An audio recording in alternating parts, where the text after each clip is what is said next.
The day my son David changed the locks on my home of 40 years, I realized I was no longer a mother to him. I was just an obstacle. He wanted my master bedroom for a gaming den and a space for his sports memorabilia. He called it a man cave. While my eyesight was failing me, he used a legal loophole to steal the deed to my property, leaving me with nothing but a few suitcases.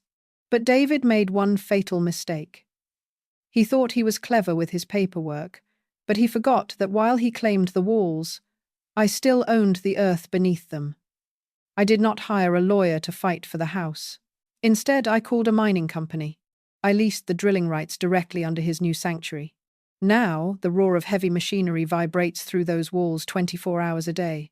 The house is worthless, the bank is calling in his debts, and my son is spending his nights huddled in the back seat of an old sedan. Before I share how I handled the moment he came crawling back to me, I would love to know, what state are you watching from today? Please leave a comment below and say, hello. They say that a house is made of bricks and beams, but a home is made of hopes and dreams. My home, the one sitting on that beautiful, rolling hillside, was my sanctuary for exactly 40 years. I still remember the day my late husband Arthur and I first pulled into the driveway. It was 1984.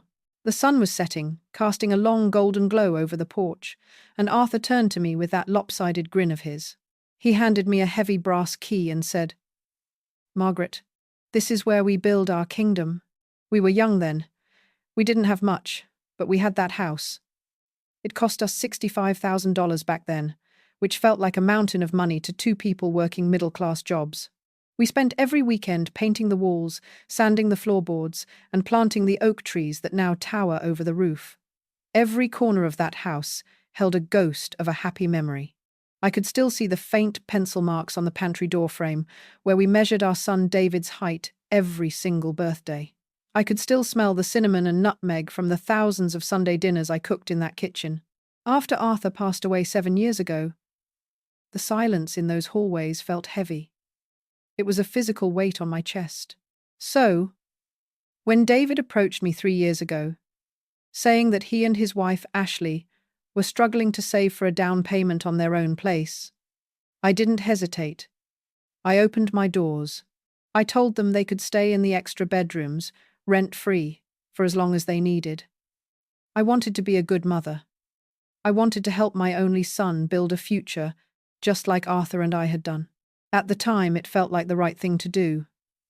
I was lonely, and the idea of hearing footsteps in the house again brought a smile to my face. I told them, "David, honey, use this time to save every penny. Don't worry about the mortgage. Don't worry about the property taxes. Just focus on your family." I thought I was being a blessing to them. I thought I was teaching David about the importance of family legacy. I spent my days gardening and making sure there was always a warm meal on the table when they came home from work. I gave them the master suite because I thought they needed more space than I did. I moved my things into the smaller guest room without a single complaint. I was happy to sacrifice. After all, isn't that what mothers do? We give until there is nothing left to give, never imagining that the people we love the most might be the ones to take the very ground from under our feet. It didn't happen all at once. The change was slow, like a cold fog rolling in from the coast. At first, it was just small things. Ashley began to rearrange the kitchen cabinets without asking me. My favorite antique mixing bowls, the ones Arthur bought me for our 10th anniversary, were pushed to the very back of the highest shelf. In their place were sleek, modern containers that looked cold and soulless. When I mentioned it, Ashley just gave me a tight, plastic smile and said, "Oh, Margaret, we just needed to make the space more efficient." "You don't mind, do you?" I didn't want to be the difficult mother-in-law, so I kept my mouth shut. But then the comments started. Ashley would walk through the living room and sigh at my lace curtains or the floral wallpaper that Arthur and I had hung ourselves. She would talk about modernizing the space, as if my memories were something that needed to be erased. She started referring to the house as our place instead of your house. David, my own flesh and blood, began to change too. He stopped meeting my eyes at the dinner table. He became quiet, almost distant. Whenever Ashley made a sharp comment about the clutter in my room or the way I left the porch light on, David would just stare at his plate. He wouldn't defend me. He wouldn't say a word. The air in the house, once filled with laughter and the smell of baking bread, became thick with tension. It felt like I was walking on eggshells in the very home I had paid off decades ago. The most painful part was the feeling of becoming a ghost in my own hallways. I would walk into the kitchen for a glass of water, and they would stop talking immediately. They were whispering, planning. I could feel their eyes on me, measuring my movements, perhaps wondering how much longer I would be there. One evening, I overheard Ashley in the hallway. She was talking to David about a nursery for the new baby they were expecting. Her voice was sharp, clinical. She said, "David, we can't have a baby in a cramped spare room while your mother takes up a whole wing of the house with her old junk. We need a plan. We need that space for the man cave you wanted, and we need a proper nursery." David's response was a low murmur. I couldn't quite catch. But he didn't say no. He didn't tell her that it was my house. He didn't remind her of my kindness. My heart sank. I realized then that my son's silence was a choice. It was a betrayal. I went back to my small room and sat on the edge of my bed, looking at the photos of Arthur on the nightstand. I felt a chill that had nothing to do with the air conditioning. I knew then that the storm was coming, but I never could have imagined just how cruel my own son was capable of being. It was a Tuesday afternoon. The kind of quiet, golden afternoon that usually makes you feel like the world is at peace. I was in the laundry room, the rhythmic hum of the dryer providing a comforting background noise. The scent of fresh linen and lavender detergent filled the small space. I was folding Arthur's old flannel shirts, even though he had been gone for years. I just couldn't bring myself to give them away. They still smelled like him, and holding them made me feel less alone. That was when David walked in. He didn't offer to help with the heavy basket of towels. He didn't even say hello. He just stood there, leaning against the doorframe, shifting his weight from one foot to the other. He looked nervous, like a little boy who had broken a window and was waiting for the scolding. But he wasn't a little boy anymore. He was a grown man. A man I had raised to be kind, or so I thought. "Mom," he started, his voice cracking just a little. "We need to talk about the house. Ashley and I. Well, we've been thinking about the future, especially now that the new baby is coming." I stopped folding. I looked at him, feeling a surge of grandmotherly pride. I told him how excited I was, how I had already started looking at cribs and soft blankets. I told him that I was happy to help in any way I could. I thought he was going to ask me to babysit or to help paint the nursery, but David didn't smile. He looked at the floor and said, "Mom, that's the thing. We need more space. Ashley is stressed, and the doctor says she needs peace. We were looking at the layout, and your room, the master suite. It's the only one that really works for a nursery.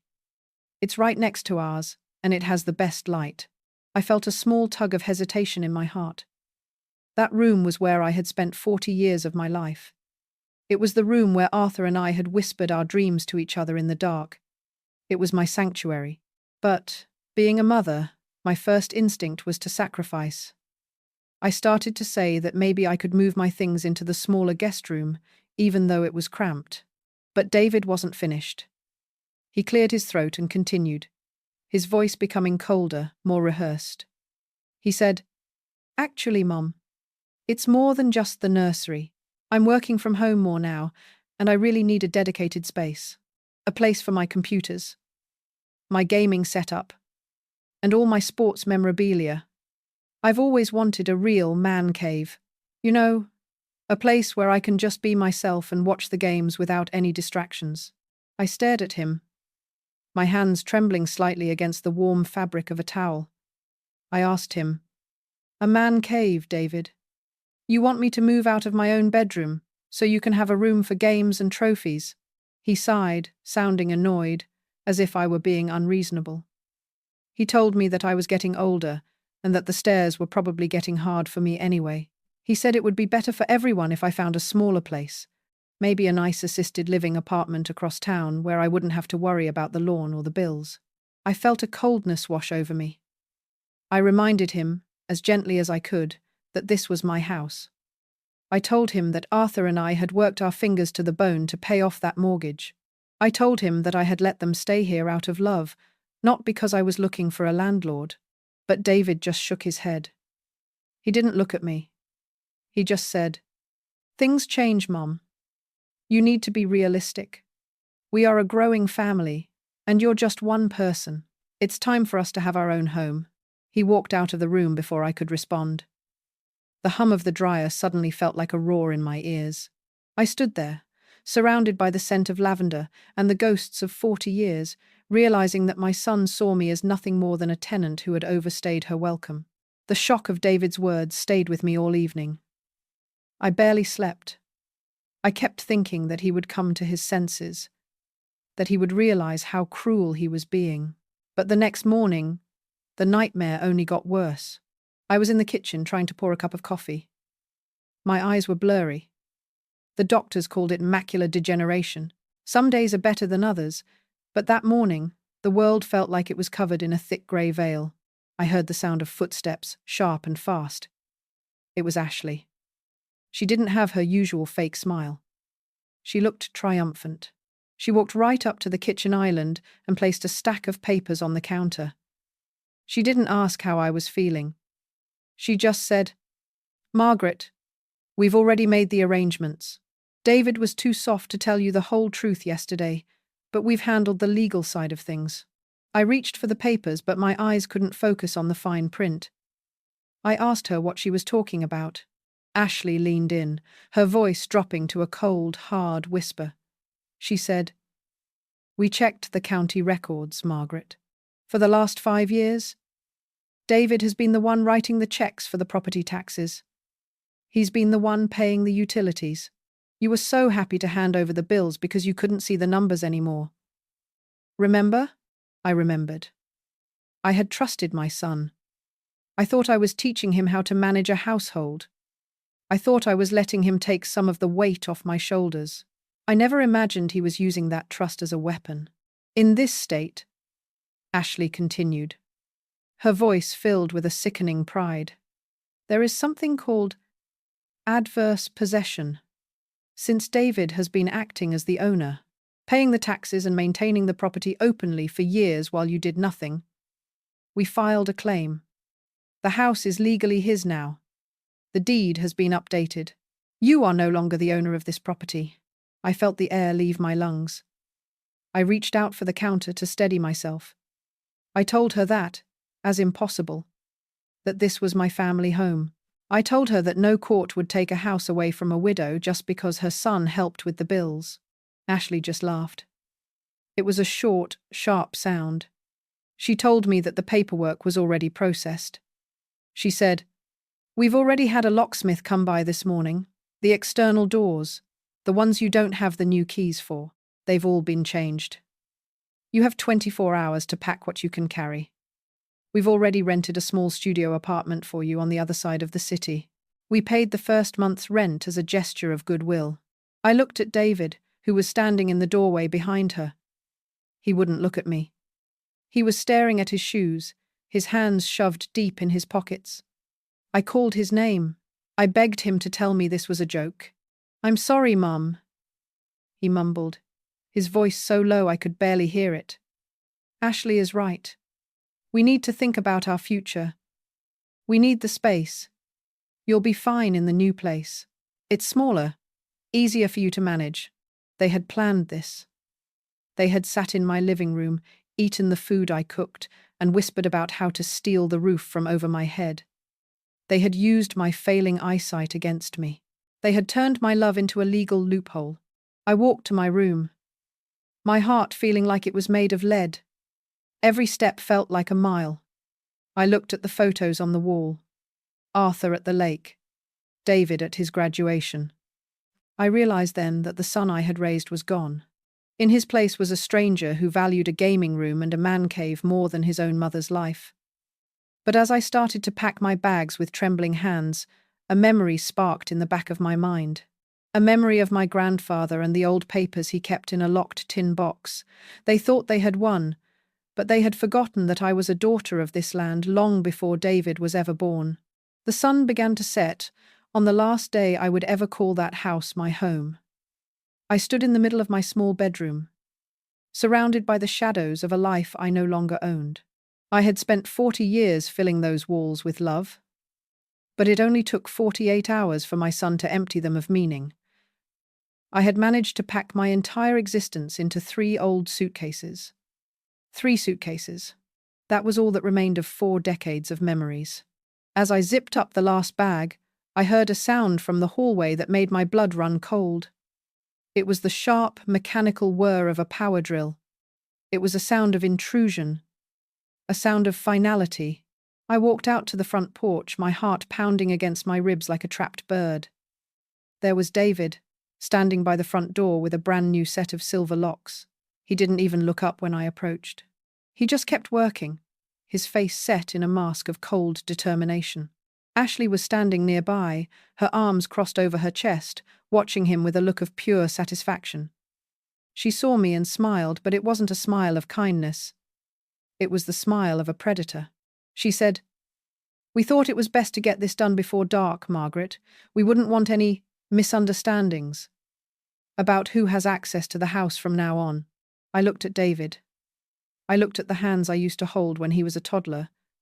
Those same hands were now turning a screwdriver to lock me out of the house Arthur and I had built for him.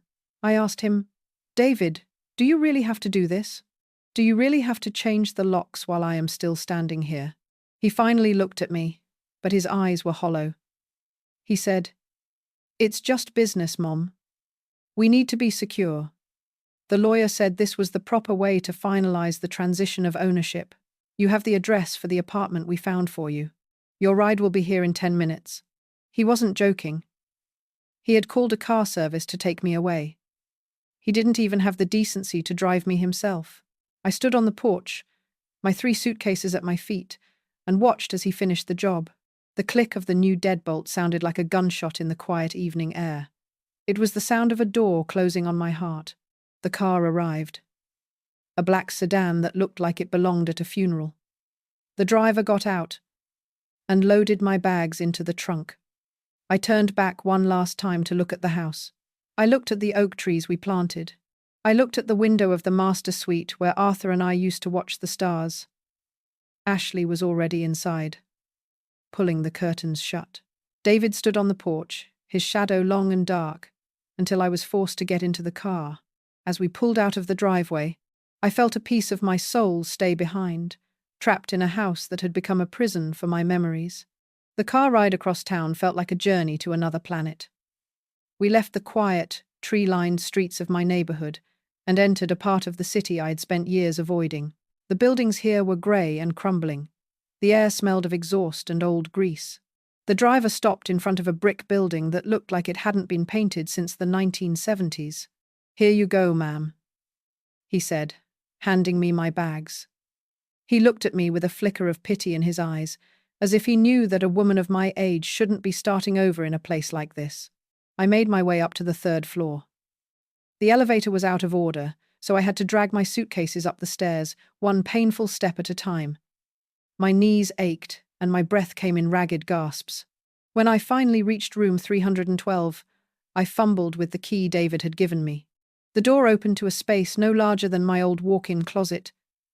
It was a studio apartment, if you could even call it that. The walls were a sickly shade of yellow, stained by years of cigarette smoke from previous tenants.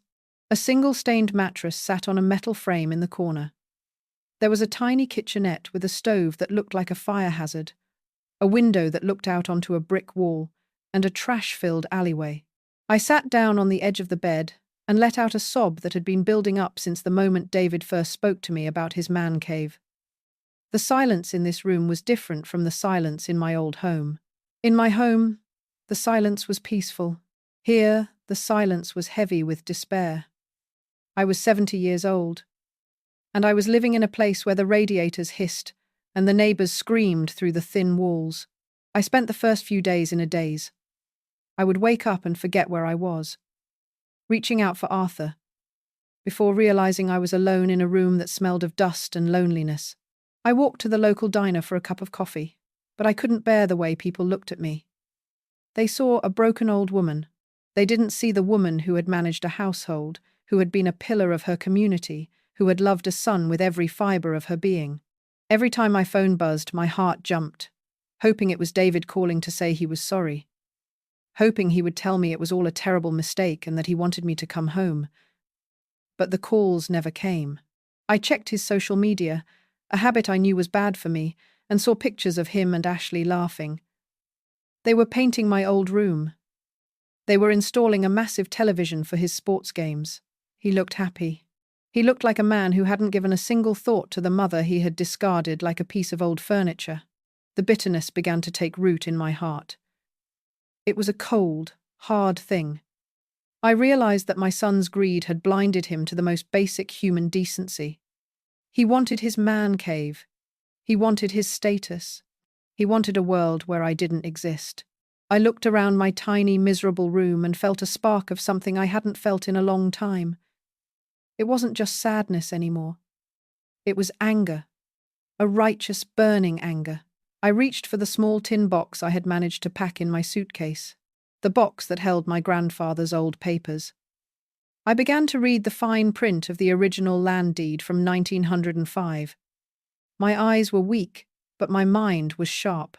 And as I read, a slow smile began to spread across my face. David thought he had taken everything, but he was about to find out that some things can never be stolen. The rain was drumming a steady, mournful beat against the single window of my studio apartment. It was a cold, grey morning in the city, and I felt every bit of my 70 years in my aching joints. I was surrounded by the 3 suitcases that held the shattered remnants of my life. I had spent the last 2 days staring at the yellowed wallpaper, wondering how I had let my own son turn me into a stranger in my own town. But then I saw it. Tucked away in the corner of my largest suitcase was a small, battered tin box. It was painted a deep forest green, though most of the paint had chipped away over the decades. This box had belonged to my grandfather, Elias. He was a man of few words, a farmer who had survived the Great Depression with nothing but a strong back and a stubborn refusal to give up. He used to tell me, "Margaret, never trust the banks, and always keep your papers close to your heart." With trembling hands, I pulled the box onto the stained mattress. The hinges groaned as I forced it open. Inside, the air smelled of old cedar and ancient dust. There were black and white photographs of people whose names I could barely remember, a few silver coins, and a heavy wax-sealed envelope. This was the original deed to our family land, the document that started it all in 1905. I put on my thickest pair of reading glasses and sat under the dim light of the single bulb hanging from the ceiling. My eyes burned, and the letters seemed to dance on the page, but I refused to look away. I began to read the flowery, handwritten script of the county clerk from over 100 years ago. Most of it was standard legal talk about boundaries and fence lines. But then, my heart skipped a beat. I reached a section titled Reservations and Exceptions. I read it once, then twice, then a third time. My grandfather had been much smarter than I ever realized. He had lived through times when land was everything, and he knew that what you see on the surface isn't always where the real value lies. The document stated, in very clear language, that the ownership of the house and the surface of the land was forever tied to the ownership of the subsurface estate. It was a clawback clause. It said that any person who claimed the house through any means, even through legal possession, would find their rights null and void if they did not also hold the private trust that governed the ground beneath the foundation. I leaned back against the wall, a cold shiver running down my spine. David and Ashley had been so proud of their cleverness. They had looked at the tax records from the last 5 years. They had looked at the utility bills. They had looked at the surface. But they had never looked deep. They had never gone back to the original 1905 deed. They thought they had stolen my home, but they had only stolen a shell. I felt a sudden, sharp spark of energy. For the first time in weeks, I didn't feel like a victim. I felt like a woman who had just found a loaded gun in a drawer full of old socks. I spent the rest of that night researching on my old laptop. my fingers flying across the keys as best as they could. In the United States, especially in our part of the country, there is a concept called a split estate. Most people don't know about it. They buy a house, they mow the lawn, and they think they own everything from the sky down to the center of the earth. But they are wrong. My grandfather had split the estate decades ago. He had created a private family trust, the Elias Vance Heritage Trust. He had placed the mineral rights of our 40-acre plot into that trust. These rights included everything: the oil, the gas, the coal, and the stone. And the most important part? According to the trust documents I found at the bottom of that tin box, the holder of the mineral rights had the dominant estate. In simple terms, it meant that the person who owned the minerals had the legal right to use the surface of the land in any way necessary to get to those minerals. The person living in the house, the surface owner, could not stop them. David thought he was the king of his man cave. He thought he could sit in my old bedroom and watch football in peace. But he didn't realize that he was sitting on top of a gold mine that I controlled. I looked at the trust signature page. My name was there. Margaret Vance. I was the sole trustee. I was the only person with the power to sign a lease for those rights. David had spent the last 5 years paying taxes on the surface, but he hadn't paid a single cent toward the trust. He didn't even know the trust existed. He had been so focused on the immediate greed of owning a $450,000 house that he ignored the $1 million secret buried beneath it. I remembered a letter I had received 3 years ago. It was from a company called Midland Energy and Mining. They had offered me a significant amount of money to explore the land for natural gas. At the time, I had thrown the letter away. I didn't want heavy trucks and noise near my home. I wanted peace for my son and his family. I had protected David, and he had rewarded me by changing the locks. Well, the time for protection was over.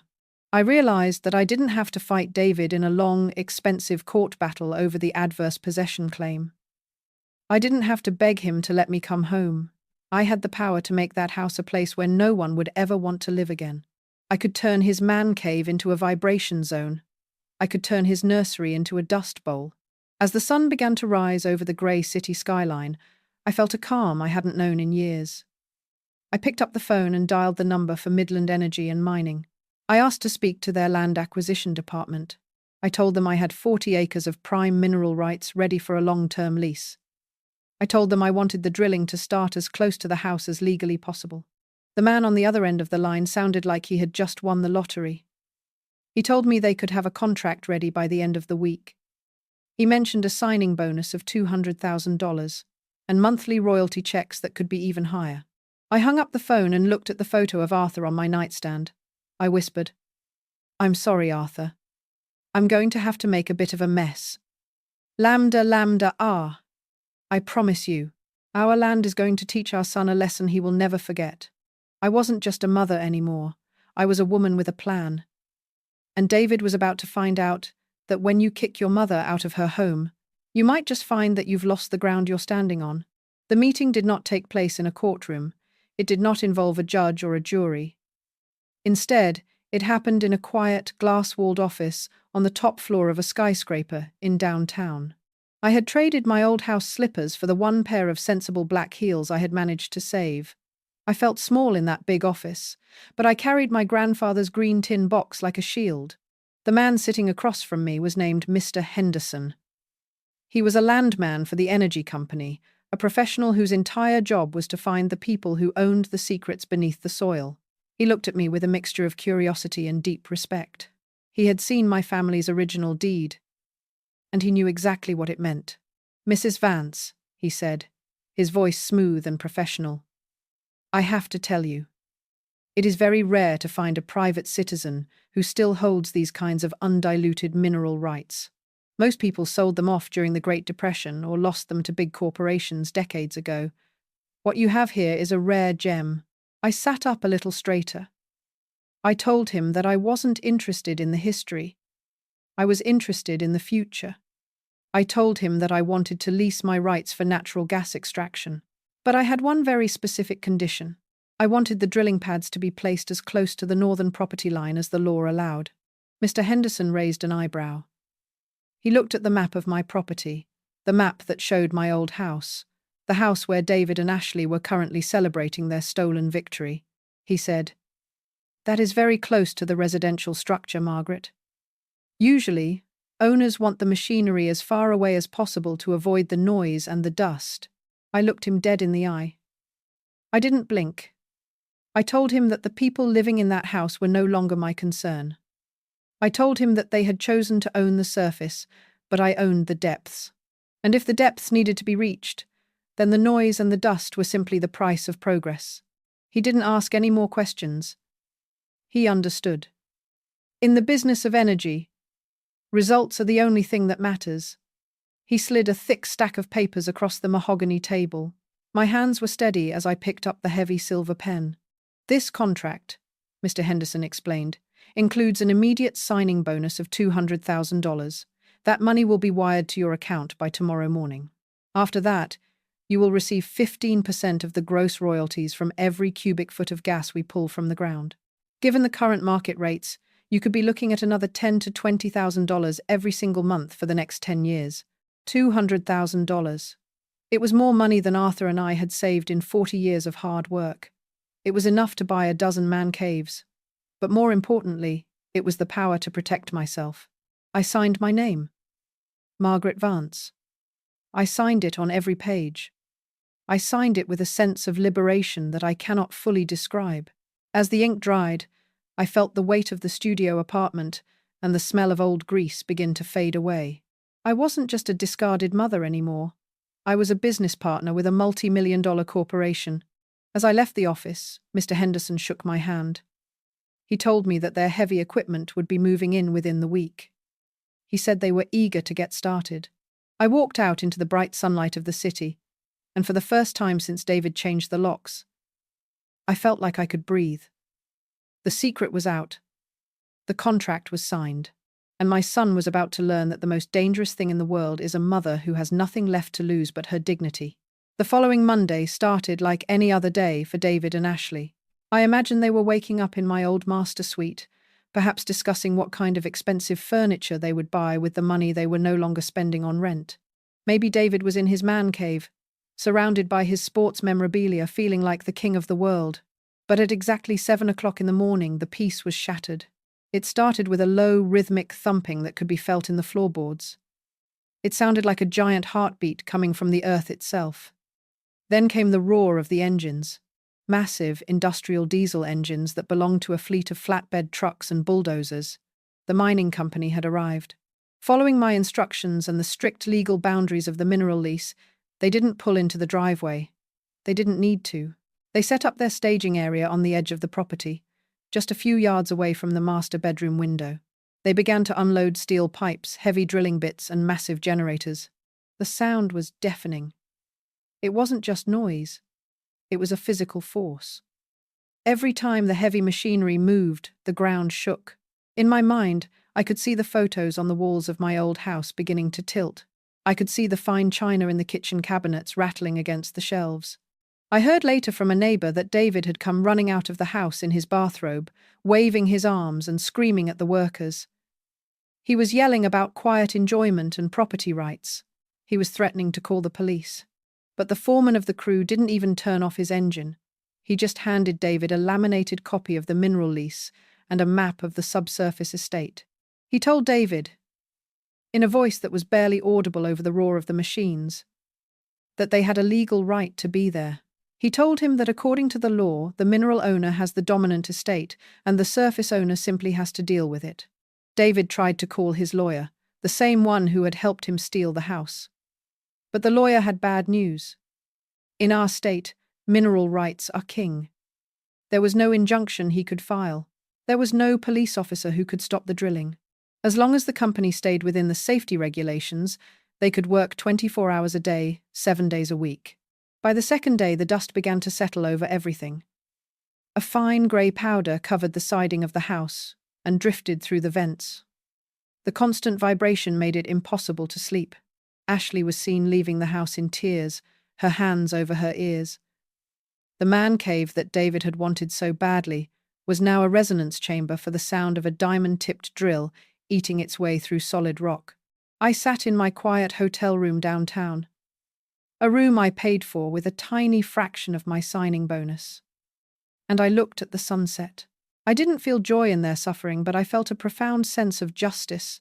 David wanted the house because he thought it was an asset he could exploit. He didn't realize that a home is more than just a building. It is a part of the land, and if you treat the person who gave you life with such cruelty, you cannot expect the land to be kind to you in return. The drilling was only just beginning. The company estimated it would take months to complete the primary extraction. Months of noise, months of shaking, months of dust. David had his house, and he had his man cave. But he was about to find out that a house without peace is nothing more than a very expensive cage. The phone on my bedside table began to vibrate at 3 o'clock in the morning. Even without my glasses, I knew who it was. Only one person dared to call at such an hour. After everything that had happened, he let it ring. I let the silence of my hotel room swallow the sound until it stopped. Then it started again, and again. On the fourth attempt, I finally picked it up. I didn't say hello. I didn't have to. David's voice exploded through the receiver, and even without the speakerphone, I could hear the roar of the drilling machinery in the background. It was a constant, bone-shaking thud that made his voice sound thin and hysterical. "Mom, you have to stop this," he screamed. "Do you have any idea what it's like here? The windows are rattling so hard, I'm afraid they're going to shatter. Ashley hasn't slept in 3 days. The baby is stressed. You're destroying our lives." I took a slow, deliberate sip of water. I waited for a moment, letting the silence on my end contrast with the chaos on his. I told him, in a voice as calm as a mountain lake, that I wasn't doing anything. I told him that I was simply a woman who had moved into a quiet hotel, just like he and Ashley wanted. "Don't play games with me!" David roared. I could hear something break in the background. Maybe a glass falling off a shelf from the vibrations. "I know you signed that lease! I know you told them to drill right next to the house. You're doing this on purpose to get back at us. It's harassment, Mom. I'm calling my lawyer, and we're going to sue you for everything you've got." I felt a small, cold smile touch my lips. I reminded him that he was the one who insisted on owning the house. I told him that since he was the legal owner of the surface, he was free to enjoy it. But I also reminded him of the 1905 deed. I explained, as if I were talking to a toddler, that while he owned the walls and the roof, I owned the earth beneath his feet. "I have the right to lease my property," I said firmly. "And the energy company has the right to access the minerals they paid for. If you find the noise unpleasant, David, perhaps you should have checked the land rights before you filed for adverse possession. You wanted the house so badly. Well, now you have it. You have the dust, you have the noise, and you have the shaking." David began to curse. He called me names I never thought I would hear from my own child. He threatened to have the machinery towed. He threatened to block the road. I simply told him that if he interfered with a multi-million-dollar industrial operation, he wouldn't be dealing with me. He would be dealing with a team of corporate lawyers who would make his adverse possession claim look like a playground dispute. "You're a monster, Mom," he whispered, his voice cracking with a mixture of rage and defeat. I told him that I wasn't a monster. I was just a mother who had finally learned the lesson he taught me. I told him that he had shown me that family loyalty and love meant nothing compared to legal paperwork and property. I was just following his lead. I was just playing by the rules he created. I hung up the phone. I didn't turn it off. I wanted him to know that I was still there, reachable but untouchable. I lay back against the soft pillows and thought about my old bedroom, the man cave he wanted so badly. I imagined him sitting there in the dark, his trophies rattling on the shelves, his gaming screen flickering as the power dipped from the industrial load on the local grid. He had his room. He had his space, but he had lost his peace. And as any person over 70 will tell you, a room without peace is just a fancy box to be miserable in. If David thought the noise was his biggest problem, he was sadly mistaken. In the world of real estate, there is something more powerful than a drill, and that is a bank's bottom line. A week later, I received a call from an old friend who worked at the local title company. She told me some news that made my heart heavy. even though I knew it was the inevitable result of David's greed. It turned out that as soon as David had successfully claimed ownership of the house, he hadn't just sat back and enjoyed it. He had treated the house like a personal piggy bank. He had taken out a home equity line of credit, a loan for $300,000. He had used the house as collateral. I suppose he used that money to fund his expensive man cave, the new car Ashley was driving, and the nursery they were building. He thought he was rich. He thought he had cheated the system and come out on top with a nearly $500,000 asset for free. But banks have departments that monitor the value of their collateral.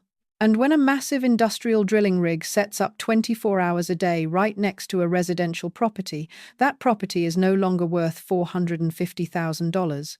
I could only imagine the look on David's face when the appraiser showed up. The appraiser didn't even need to go inside. He just stood on the sidewalk, shielded his eyes from the dust, and listened to the deafening roar of the machinery. He saw the cracks starting to form in the driveway from the ground vibrations. He saw the industrial zoning signs being posted on the edge of the lot. The report was brutal. The value of the house had plummeted. No one in their right mind would buy a home in the middle of an active gas extraction zone. The property was now valued at less than $100,000, barely the price of the land itself. The bank didn't wait. According to the fine print of his loan agreement, if the value of the collateral drops significantly, the bank has the right to call the loan. They demanded that David pay back the full $300,000 immediately or provide additional collateral to cover the gap. Of course, David didn't have the money. He had spent it all on gadgets, furniture, and a lifestyle he couldn't afford. He tried to argue. He tried to tell the bank that it was my fault. He even tried to tell them that the drilling was temporary. But the bank didn't care about family drama. They only cared about the $300,000. The notices began to arrive in the mail. Bright yellow envelopes that screamed urgent and final notice. The man cave was no longer a place of relaxation. It was a place where David sat and stared at piles of debt he could never pay.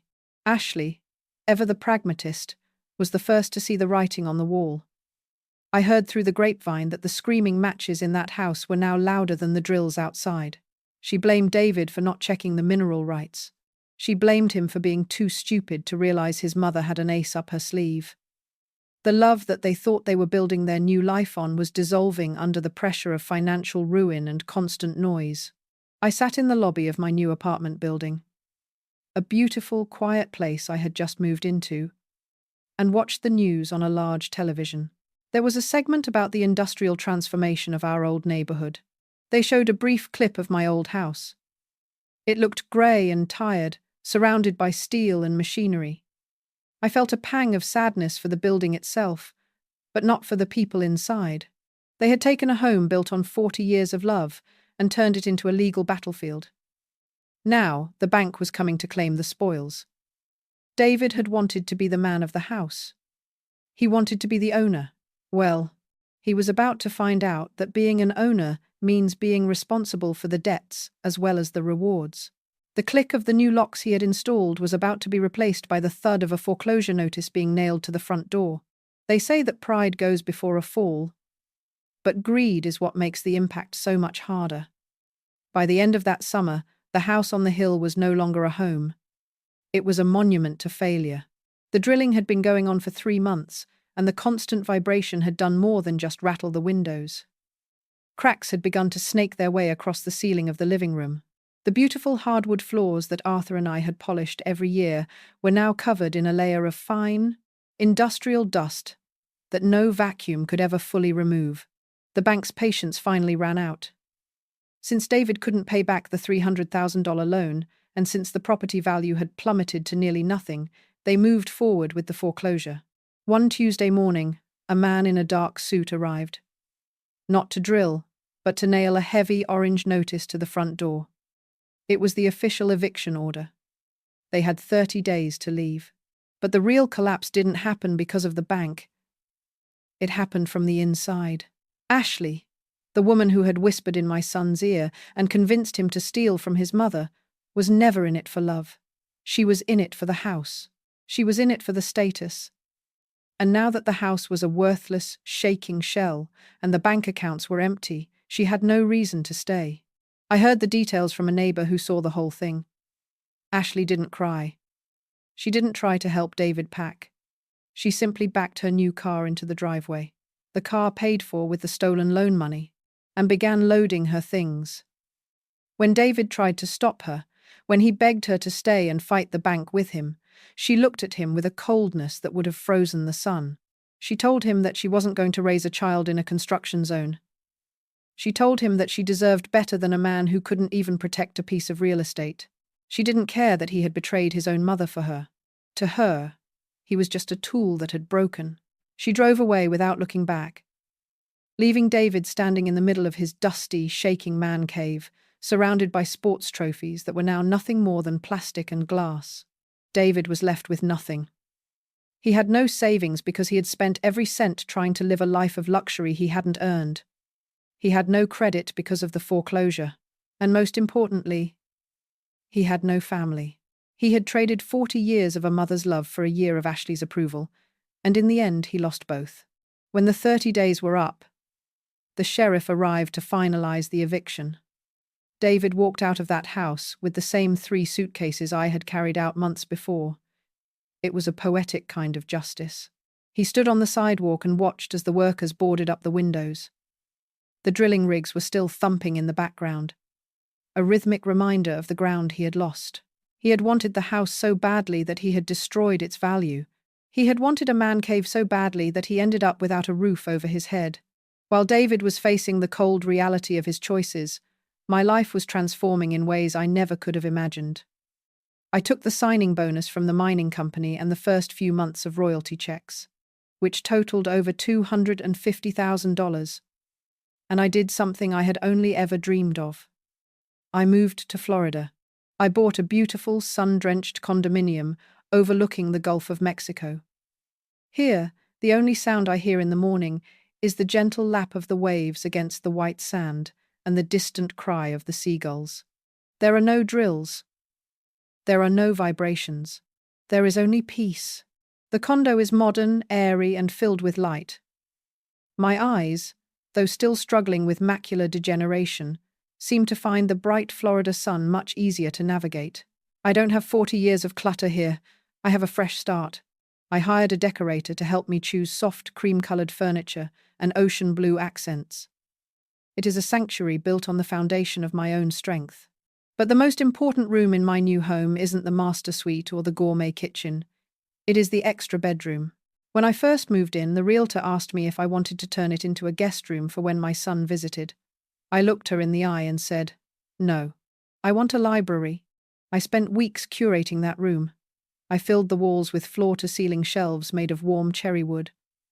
I bought comfortable leather armchairs and a desk that sits right by the window. I filled those shelves with the books I had always wanted to read, and the old family journals I had saved from the green tin box. This is my version of a man cave, I suppose. But it isn't a place for games or trophies. It is a place for reflection. It is a place for quiet. It is a place where I am the sole owner of my time and my thoughts. Sometimes, I sit in there for hours, listening to the silence. It is a beautiful, expensive silence. A silence I earned through the pain of betrayal and the courage to fight back. My royalty checks continue to arrive like clockwork every month. $10,000, $12,000, sometimes $15,000. I have more money now than Arthur and I ever dreamed of. I use it to support local charities and to make sure I never have to rely on anyone else ever again. I have learned that independence is the greatest luxury of all. I often think back to that grey, yellow-stained studio apartment in the city. I remember the smell of grease and the sound of the neighbors screaming. It feels like a lifetime ago. I realize now that being kicked out of my old home was the catalyst for my freedom. If David hadn't been so greedy, I would still be in that old house, folding laundry and sacrificing my own comfort for his happiness. He thought he was taking my life away, but he was actually handing me a new one. I stand on my balcony every evening and watch the sun sink into the ocean, painting the sky in shades of pink and orange. I am 71 years old, and for the first time in my life, I am not living for my husband or my son. I am living for me. I have my library. I have my peace. and I have the satisfaction of knowing that the earth beneath my feet is finally, truly mine. A full year had passed since I traded the grey dust of the north for the golden sunshine of Florida. In that year, I had learned to sleep through the night without waking up in a cold sweat. I had learned to navigate my beautiful new life with a sense of peace that I thought I had lost forever. My library was finished. A room filled with books, the scent of old paper, and a comfortable leather chair where I spent my afternoons. One Tuesday morning, as I walked out to my car to head to the local farmer's market, I saw something that felt like a ghost from a past life. Parked in the far corner of my condominium's private lot was an old silver Ford sedan. It was covered in a layer of salt spray and road grime. The windows were fogged over from the inside, and a few pieces of cardboard were shoved against the glass to block out the sun. I recognized that car. It was David's car. The car he had bought with the money from the loan that eventually cost him everything. As I approached my own vehicle, the door of the silver sedan creaked open. A man stepped out, and for a moment, I didn't even recognize him as my own son.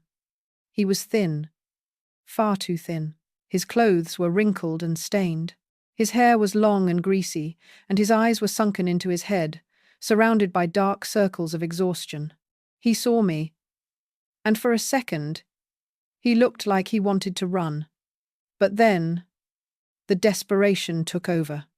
He stumbled toward me, his hands shaking. "Mom?" he whispered, his voice hoarse and broken. I stopped. I didn't move toward him, and I didn't pull away. I simply stood my ground, my car keys gripped tightly in my hand. I asked him what he was doing there.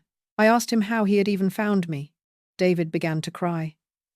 It wasn't the angry, entitled crying I remembered from the kitchen. It was the sound of a man who had been completely hollowed out by the world. He told me that everything was gone. He said the bank had taken the house and sold it for scrap to the mining company. He said that after the foreclosure, Ashley had taken the kids and moved back to her mother's house in Ohio. She had filed for a divorce and a restraining order, claiming that his financial instability made him a danger to the children. "I've been living in my car for 3 months, Mom," he sobbed, the tears streaking through the dirt on his face. "I drove all the way down here because I didn't have anywhere else to go. I've been sleeping in rest stops and eating out of gas stations. I'm so sorry. I am so sorry for what we did. I was stupid. I let her get in my head. I let my greed get the better of me." He reached out as if to touch my arm, but he stopped himself. He looked at the beautiful building behind me, and then he looked back at his rusted car. "Please, Mom," he begged. "Just let me stay with you for a while. Just until I get back on my feet. I know you have an extra room in that big condo. I saw it on the real estate website. I can help with the chores. I'll do anything. I just need a bed and a shower. I just need to feel like a human being again." I looked at him. This man, who was my son.